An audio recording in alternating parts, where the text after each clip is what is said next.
You can't just up and leave, Marnie. Family is forever. Clara's voice echoed in the kitchen.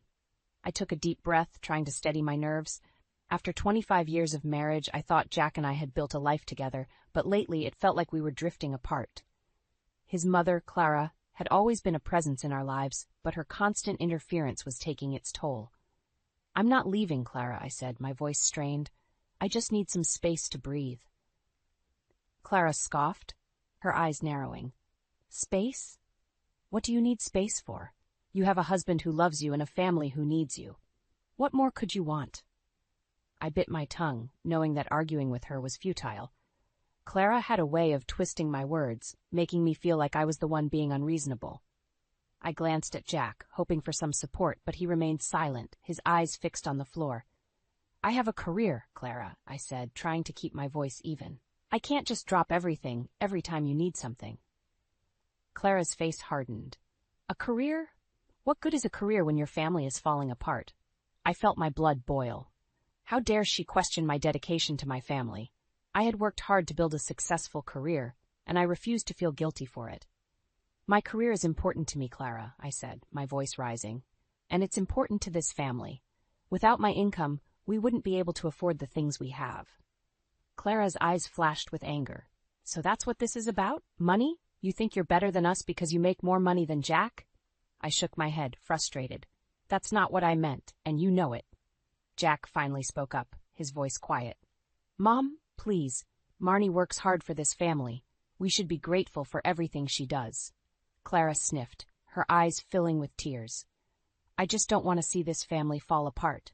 Is that so wrong? I sighed, feeling the weight of her words. I knew she meant well, but her constant meddling was suffocating. I needed to find a way to set boundaries without tearing our family apart. No one wants this family to fall apart, Clara, I said, my voice softening. But we need to find a way to make this work for everyone. That means respecting each other's needs and boundaries. Clara's shoulders slumped, and for a moment I thought she might actually listen. But then her eyes hardened again, and she turned to Jack. I hope you know what you're doing, son, she said, her voice cold. Because if you lose her, you'll have no one to blame but yourself. With that, she turned and walked out of the kitchen, leaving Jack and me alone in the heavy silence. I turned to him, my heart aching. Jack, we can't go on like this. Something has to change. He nodded, his eyes filled with sadness. I know, Marnie. I'm sorry. I'll talk to her, I promise. But even as he said the words, I knew they were empty. Jack had been promising to talk to his mother for years, but nothing ever changed. I was tired of waiting for him to stand up for me, for us. I looked around the kitchen, at the home we had built together. I loved this place, but lately it felt more like a prison than a sanctuary. I knew I needed to make a change, but the thought of leaving everything I had known for so long was terrifying. But as I looked at Jack, at the man I had once loved so deeply, I knew I had to do something. I couldn't keep living like this, constantly walking on eggshells, afraid to speak my mind. I deserved better, and so did our marriage. I took a deep breath, steeling myself for the conversation to come. It wouldn't be easy, but I knew it was necessary.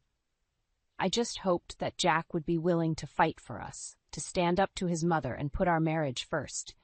Because if he couldn't do that, then I didn't know how much longer I could stay. What do you mean you emptied the savings again? I felt my blood run cold as I stared at Jack, disbelief etched on my face. He shifted uncomfortably, avoiding my gaze.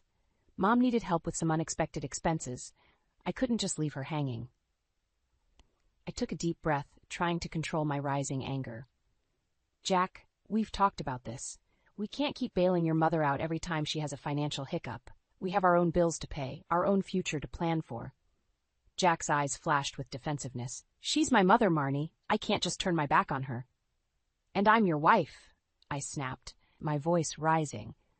When are you going to start putting our needs first? He flinched at my words, but I couldn't bring myself to feel guilty. I was tired of always being the one to compromise, to sacrifice my own dreams and desires for the sake of his family. I'm trying, Marnie, he said, his voice strained.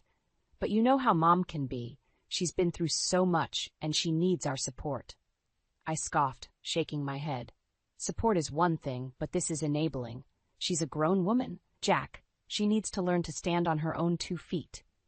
He sighed, running a hand through his hair. I know, but it's not that simple. She's my mother, and I can't just abandon her. I felt my heart sink at his words. It was the same argument we'd been having for years, and nothing ever seemed to change.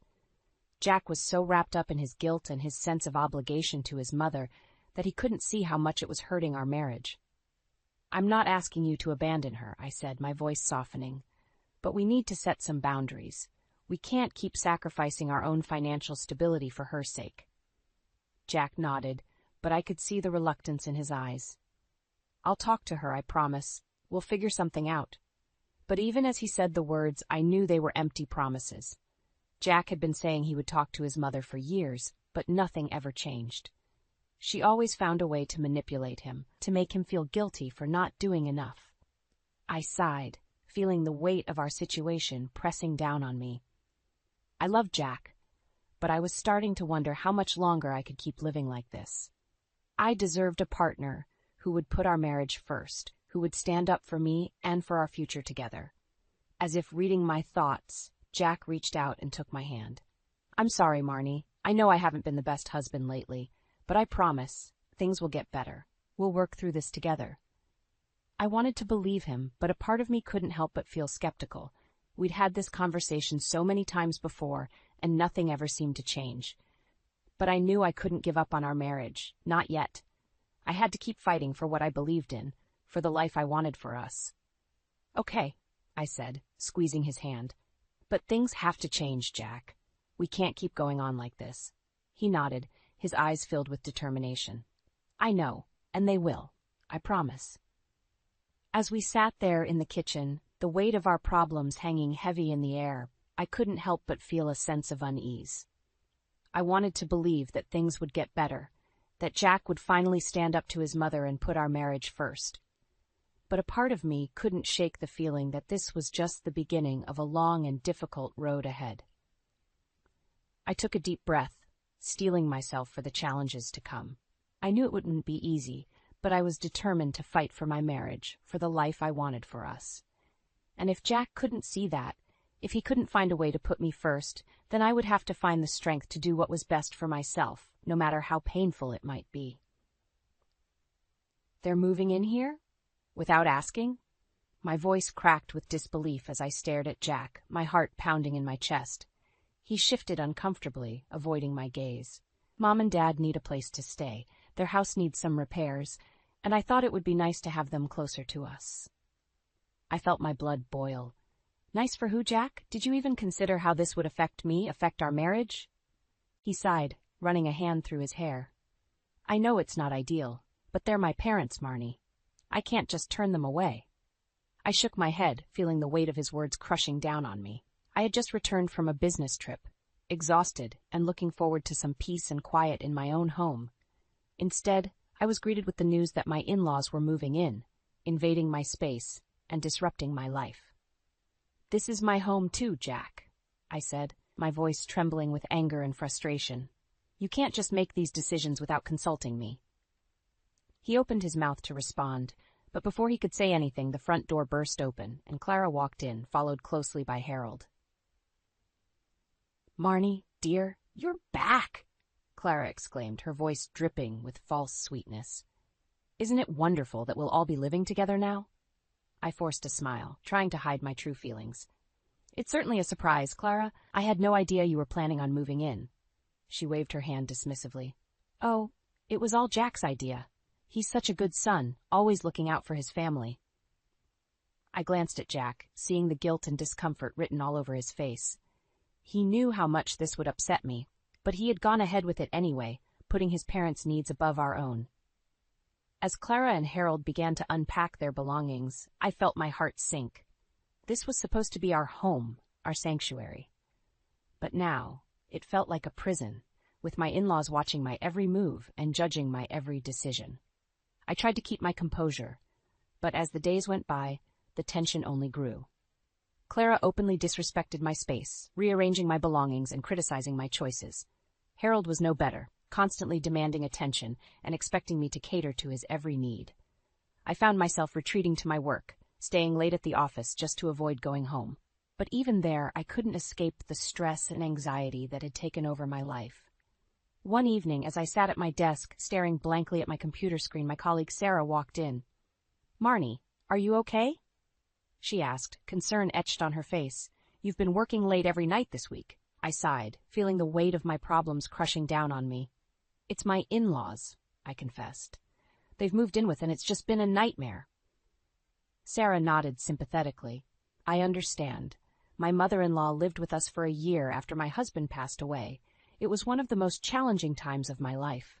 I felt a glimmer of hope at her words. "How did you get through it?" I asked, desperate for any advice or guidance. She smiled sadly. "I had to learn to set boundaries, to stand up for myself and my needs. It wasn't easy, but in the end, it was the only way to preserve my sanity and my sense of self." I nodded, feeling a newfound sense of determination. I knew I couldn't keep living like this, constantly walking on eggshells in my own home.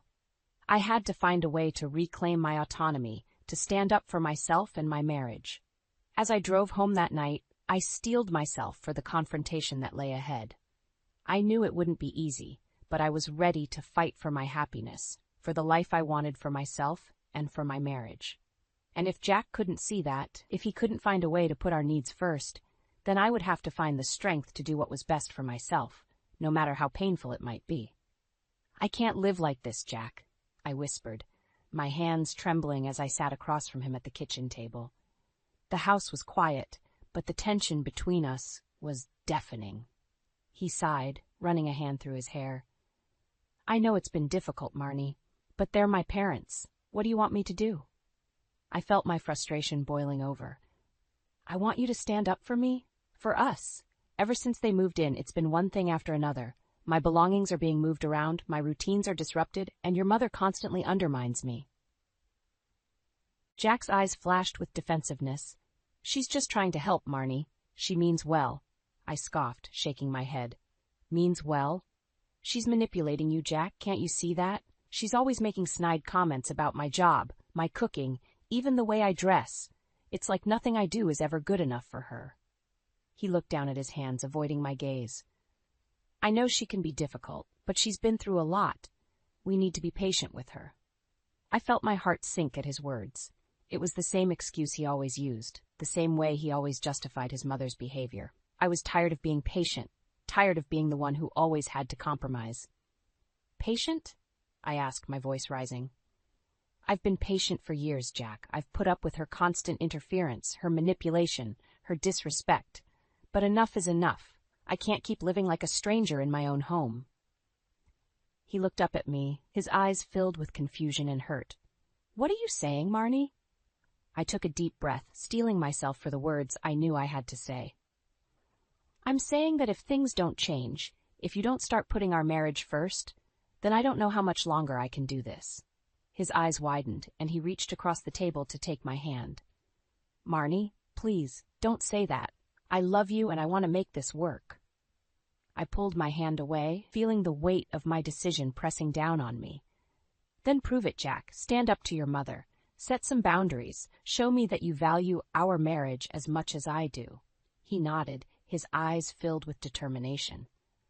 "I will, Marnie, I promise. Things will be different from now on." But even as he said the words, I couldn't help but feel a sense of doubt. How many times had he made similar promises in the past, only to fall back into the same old patterns?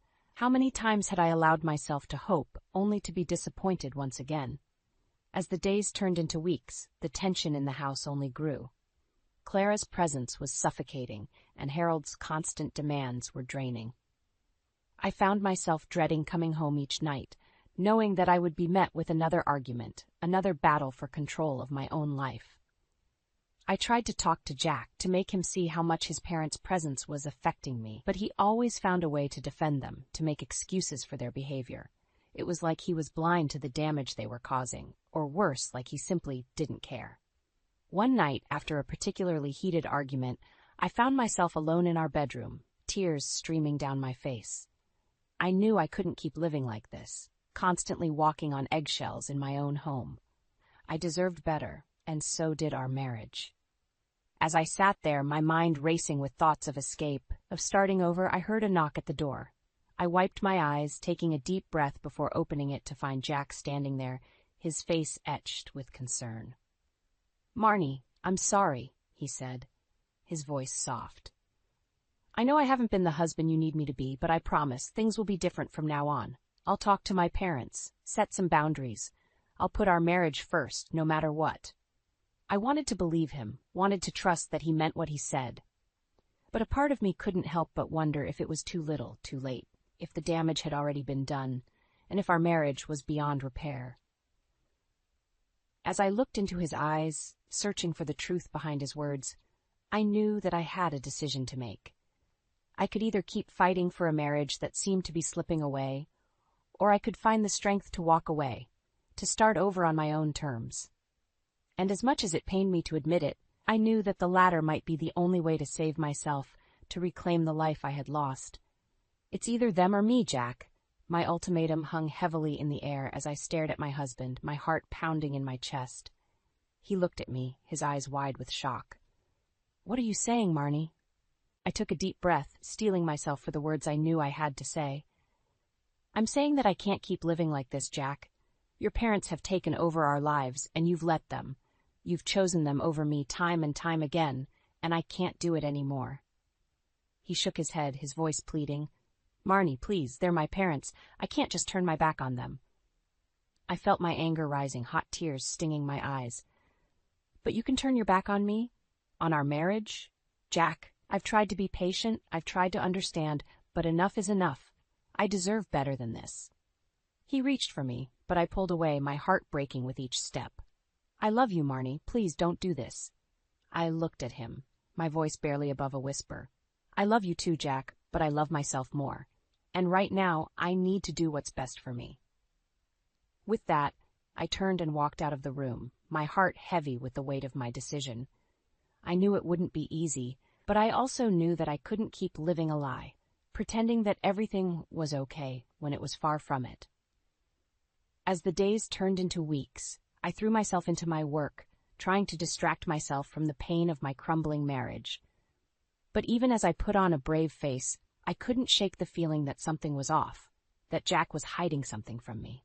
It wasn't until I stumbled upon a stack of papers in his desk drawer that I realized just how deep his betrayal ran. There, in black and white, were his plans for Clara's long-term care, plans that he had made without my knowledge or consent, plans that would have drained our savings and left me with nothing. I felt my blood run cold as I stared at the papers, my hands shaking with rage and disbelief. How could he do this to me? How could he make such a huge decision without even discussing it with me first? In that moment, I knew that I had to leave, that I had to get out before it was too late.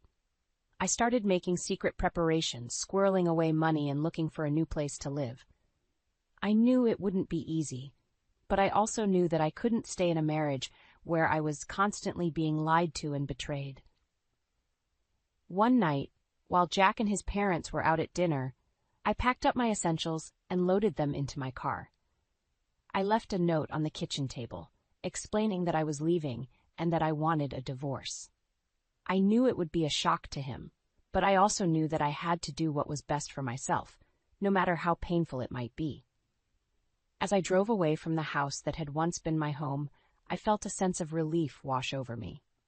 I knew that the road ahead would be difficult, that I would have to rebuild my life from scratch, but I also knew that I was strong enough to do it.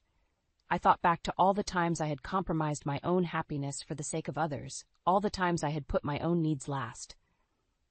But not anymore. From now on, I was putting myself first, no matter what anyone else thought or said. As I merged onto the highway, the city lights twinkling in the distance, I felt a sense of hope and possibility wash over me. I knew that I had made the right decision, that I was finally taking control of my own life. And even though I didn't know what the future held, I knew that I was ready to face it head-on, no matter what challenges lay ahead. "I'm done with this charade," I said, staring into Jack's stunned eyes as I stood in the doorway of our once shared home, a suitcase in hand. He shook his head in disbelief, his voice trembling. "Marnie, what are you doing? Where are you going?" I took a deep breath, steeling myself for the words I knew I had to say. "I'm leaving, Jack. I can't do this anymore. I can't keep living a life where I'm constantly disrespected and betrayed." His eyes widened, and he reached for me, but I stepped back, my resolve unwavering. "Marnie, please, we can work this out. We can talk about this." I laughed bitterly, shaking my head. "Talk? Jack, we've been talking for years, and nothing has changed. You've chosen your parents over me time and time again, and I'm done being a second-class citizen in my own home." He looked at me, his eyes filled with confusion and hurt. "But Marnie, I love you. I never meant to hurt you." I felt a pang of sadness in my heart, but I knew I couldn't let it sway me. "I know you love me, Jack, but sometimes love isn't enough. I need a partner who respects me, who values my needs and desires, and I'm sorry, but you haven't been that partner for a long time." With that, I turned and walked out the door, my heart heavy but my head held high. I knew it wouldn't be easy, starting over at my age, but I also knew that I deserved better than the life I'd been living. As I drove away from the house that had once been my home, I thought back to all the secret preparations I had made over the past few weeks. I had found a small apartment across town, a place where I could start fresh and rebuild my life on my own terms. I had transferred my essential belongings there bit by bit, careful not to arouse suspicion from Jack or his parents. I knew that they would be shocked when they discovered I was gone, that they would likely try to convince me to come back. But I was resolute in my decision, knowing that I had to put my own well-being first for once in my life. As the days turned into weeks, I threw myself into my new life, focusing on my work and my own personal growth. I reconnected with old friends, started taking yoga classes, and even began volunteering at a local women's shelter. For the first time in years, I felt like I was truly living for myself, rather than for someone else's expectations. But even as I embraced my newfound freedom, I couldn't shake the feeling of unease that lingered in the back of my mind. I knew that Jack and his parents wouldn't let me go without a fight, that they would likely try to manipulate me into coming back. And sure enough, one evening as I was leaving work, I found Jack waiting for me in the parking lot, his face etched with desperation. "Marnie, please," he begged, his voice cracking with emotion. "Come home. We can fix this. I promise things will be different." I looked at him, my heart aching for the man I had once loved so deeply, but I knew that I couldn't go back, that I couldn't risk losing myself again in the toxic cycle of our marriage. "I'm sorry, Jack," I said, my voice steady and clear, "but I've made my decision. I need to do what's best for me, and that means moving on with my life." He looked at me, his eyes filled with a mixture of anger and despair. "But Marnie, we're married. We made a commitment to each other. You can't just walk away from that." I shook my head, a sad smile playing at the corners of my lips. "I'm not walking away from our commitment, Jack. I'm walking away from a situation that was slowly destroying me, and I hope that someday you'll understand that." With that, I turned and walked away, my heart heavy, but my spirit unbroken. I knew that the road ahead would be difficult, that I would face challenges and obstacles I had never encountered before. But I also knew that I was strong enough to face them head-on, to build a life that was truly my own. And for the first time in years, I felt a sense of hope and possibility that I had almost forgotten existed. "You've taken everything from us, Marnie," Clara snarled, her face contorted with anger as she stood on the doorstep of my new apartment, Jack hovering behind her. I felt my heart race, but I forced myself to remain calm, to stand my ground. "I haven't taken anything from you, Clara. I've simply taken back my own life." She scoffed, her eyes narrowing. "Your life? What about our family? What about the promises you made to Jack, to all of us?" I shook my head, a bitter laugh escaping my lips. "Promises? Clara, you've done nothing but undermine and manipulate me from the moment Jack and I got married. You've never respected me or my role in this family." Jack stepped forward, his face etched with desperation. "Marnie, please, we can work this out. Just come home with us, and we'll figure it all out." I looked at him, my heart aching for the man I had once loved so deeply. But I knew that I couldn't go back, that I couldn't risk losing myself again in the toxic cycle of our marriage. "I'm sorry, Jack," I said, my voice steady and clear. "But I'm not coming back. I've made my decision, and I'm standing by it." Clara's face twisted with rage, and she lunged forward, her finger pointing accusingly at me. You selfish, ungrateful woman. After everything we've done for you, this is how you repay us? By abandoning your family and running off to play house on your own?" I felt my anger rising, hot and fierce in my chest. "Everything you've done for me. Clara, all you've ever done is try to control me, to make me feel small and insignificant. You've never once treated me like an equal partner in this family." She scoffed, her eyes flashing with contempt. "Equal partner? Marnie, you're nothing but a gold digger who married my son for his money and then abandoned him when things got tough." I felt my jaw clench, my hands balling into fists at my sides. "How dare you?" I said, my voice low and dangerous. "I have never been after Jack's money. I married him because I loved him, because I wanted to build a life with him. But you've never been able to see that, have you? You've always seen me as a threat, as someone who is trying to take your place in Jack's life." Clara's face paled, and she took a step back, her eyes wide with shock. "That's not true," she said, her voice trembling. "I've only ever wanted what's best for my son, for our family." I shook my head, a sad smile playing at the corners of my lips. "No, Clara, you've only ever wanted what's best for yourself. You've used guilt and manipulation to keep Jack under your thumb, to make him choose you over me time and time again, and I'm done being a pawn in your games." Jack looked at me, his eyes filled with a mixture of anger and despair. "Marnie, please, don't do this. We can fix this. I know we can." I looked at him, my heart breaking for the man I had once loved so deeply, but I knew that I had to stand firm, that I had to protect myself and my own well-being. "I'm sorry, Jack," I said, my voice soft but resolute. "But I've made my decision. I need to do what's best for me, and that means moving on with my life. I hope that someday you'll understand that." With that, I turned and walked back into my apartment, closing the door firmly behind me. I leaned against it, my heart racing and my hands trembling. I knew that the confrontation had been necessary, that I had needed to stand up for myself and my own needs, but that didn't make it any easier, didn't erase the pain and heartbreak of leaving behind the life I had once known. As I stood there trying to catch my breath and calm my racing thoughts, I heard a soft knock at the door. I hesitated for a moment, wondering if it was Jack or Clara come to try and convince me to change my mind. But when I opened the door, I was surprised to see Elias standing there, a concerned look on his face. "Marnie, are you okay?" he asked, his voice gentle and soothing. I heard shouting from the hallway. "Is everything all right?" I felt my eyes fill with tears, and I shook my head, my voice cracking with emotion. "No, Elias, everything is not all right, but it will be. I know it will be." He nodded, his eyes filled with understanding and compassion. "I'm here for you, Marnie. Whatever you need, I'm here." I smiled through my tears, feeling a sense of gratitude and warmth wash over me.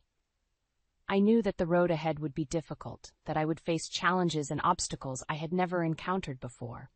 But I also knew that I wasn't alone, that I had people in my life who cared about me and supported me. And for the first time in years, I felt a sense of hope and possibility that I had almost forgotten existed. "For the first time in years, I feel free," I wrote in my diary, a smile playing at the corners of my lips as I sat in my cozy new apartment, the morning sun streaming through the windows. It had been 6 months since I had left Jack and his family, 6 months since I had taken the leap of faith and started over on my own terms. And while it hadn't been easy, I knew that I had made the right decision. In the weeks following my confrontation with Clara and Jack, I had thrown myself into my work, focusing on my career and my own personal growth. I had started taking yoga classes, joined a book club, and even begun volunteering at a local women's shelter.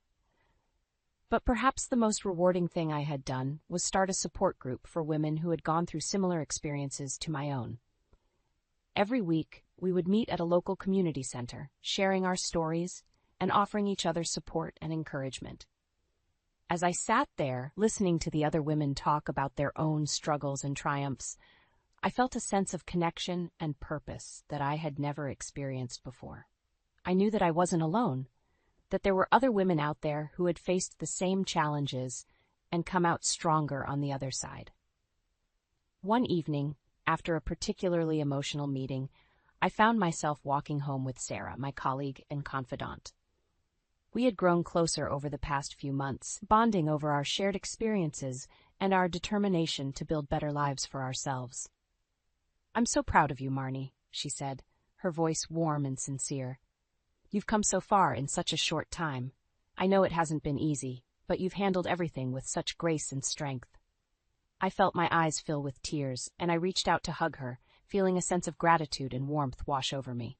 "Thank you, Sarah," I said, my voice cracking with emotion. "I couldn't have done it without you, without all of you." She smiled, her eyes twinkling with mischief. "Well, I think there's one person in particular who's been a big help to you lately. A certain coworker with a charming smile and a kind heart." I felt my cheeks flush and I looked down at my feet, trying to hide my smile. "Elias has been a good friend," I said, my voice soft and shy. "But that's all it is, a friendship." Sarah raised an eyebrow, her lips twitching with amusement. "Sure, Marnie, whatever you say." I laughed, feeling a sense of lightness and joy that I hadn't experienced in years.